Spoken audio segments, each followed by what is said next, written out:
In the name of the Father, and of the Son, and of the Holy Spirit. Amen. Our text is from the Holy Gospel read a few moments ago. Please join me in a word of prayer.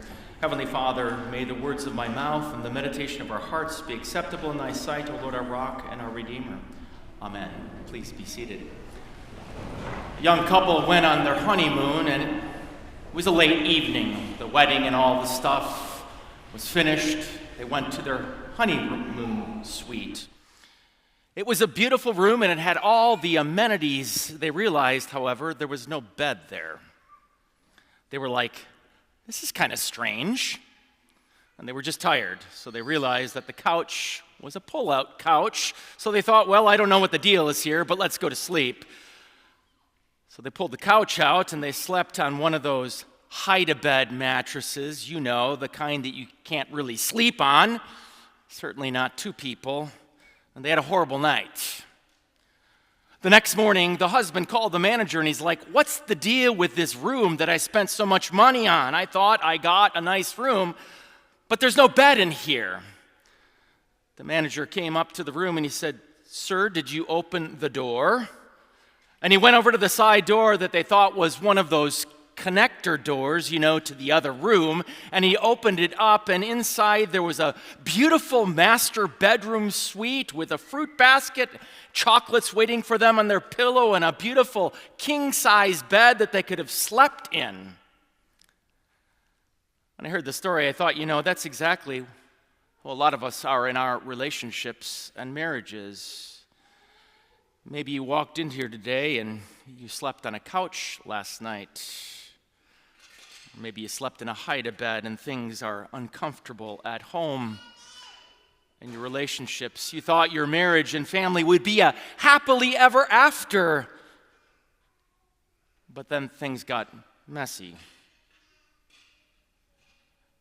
Today, Jesus talks about marriage and family.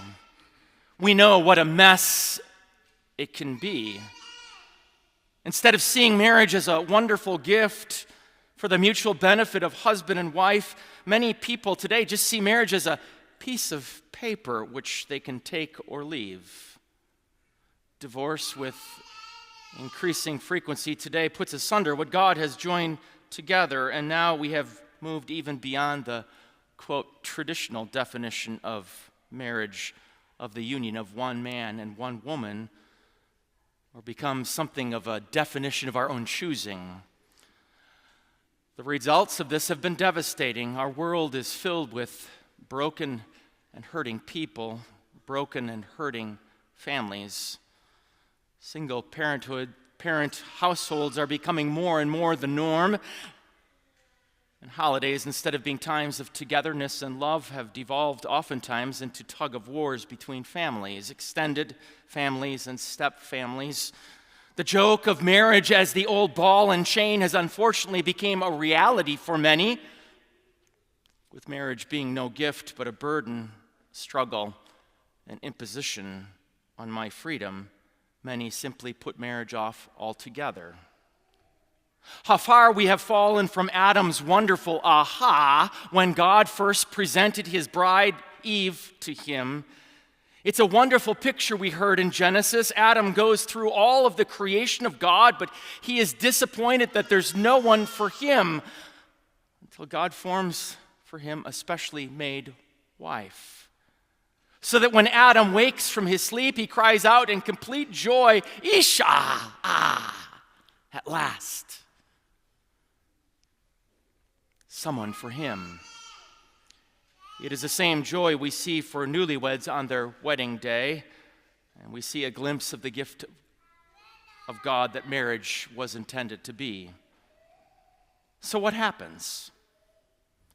Sin happens.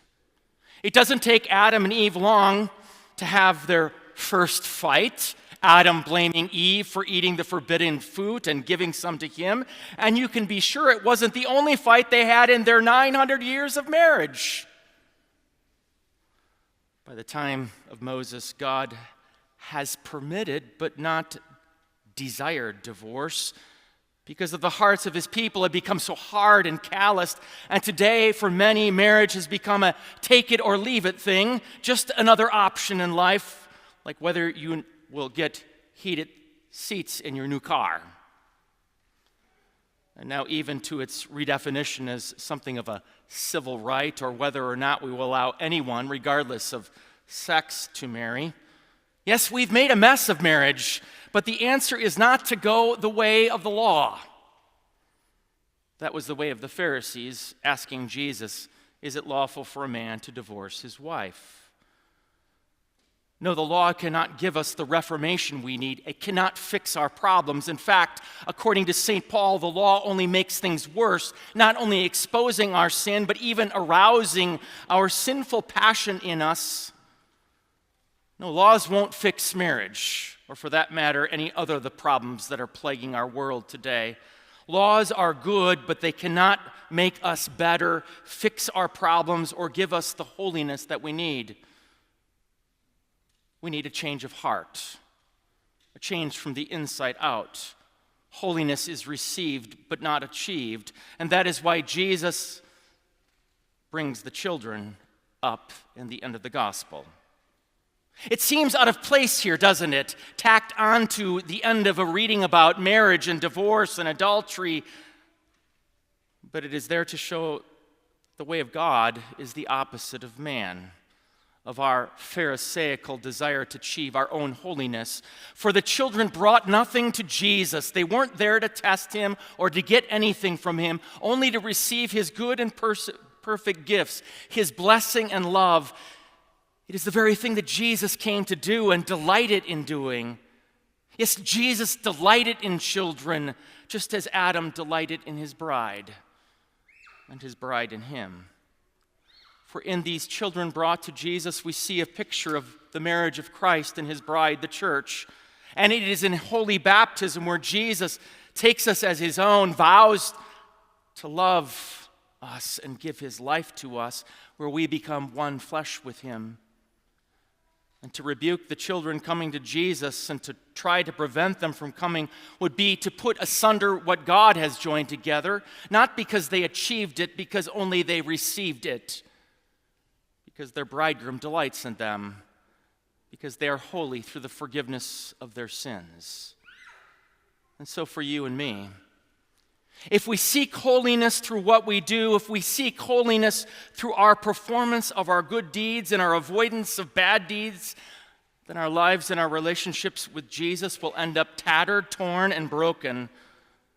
But our relationship is much more than that with him, much more than a matter of law-keeping. It's all gift. And even through the Holy Gospel we heard today is not a proof text for infant baptism. It helps us to see that all baptisms are like infant baptisms, that we receive the kingdom of God and become one flesh with our Savior as children, whether we are 8 days, 8 years, or 8 decades old.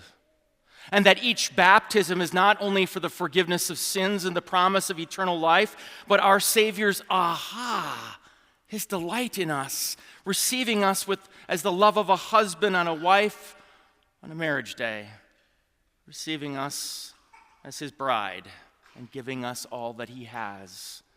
And what God has joined together, let not man separate. You see, that is what makes sin so serious, not just because we happen to do something wrong, but because it ultimately is spiritual adultery. It's separating us from our heavenly bridegroom, and if left unchecked, it will lead to divorce. And in such a case, the question of whether or not that is lawful really doesn't matter. It is destructive. It is life-killing, just as we see in many hurting and broken families and churches today. And when you're hurting and broken, you don't need someone to come and tell you what to do. You need rescue. You need a spouse to love you when you are unlovable and to forgive. Our marriages are not like that as much as we wish they were or could legislate them to be, but as I've been saying, there is one that is, and it is our heavenly bridegroom, our Savior Jesus, who comes to rescue, love, and give us what we need the most, the forgiveness of sins. Our Savior, who in his incarnation became one flesh with us, so that through his death and resurrection he might make us one flesh with him. And on the cross he spoke his marriage vow to us, his sacred I will, as he laid down his life for you. And so just as the tree broke that first marriage in paradise, so a tree has restored that marriage, our relationship with God. And in him we are washed clean and made holy. And that vow that Jesus made on the cross, he renews each and every day as he forgives your sins and places in your mouth his very body and blood, delighting you, making you his own, never tiring of you, never tiring of forgiving you. He holds fast and cleaves to his wife, the church. So the law will never solve our problems, make us holy, or return us to paradise. No, paradise, holiness, and forgiveness are all ours in Christ.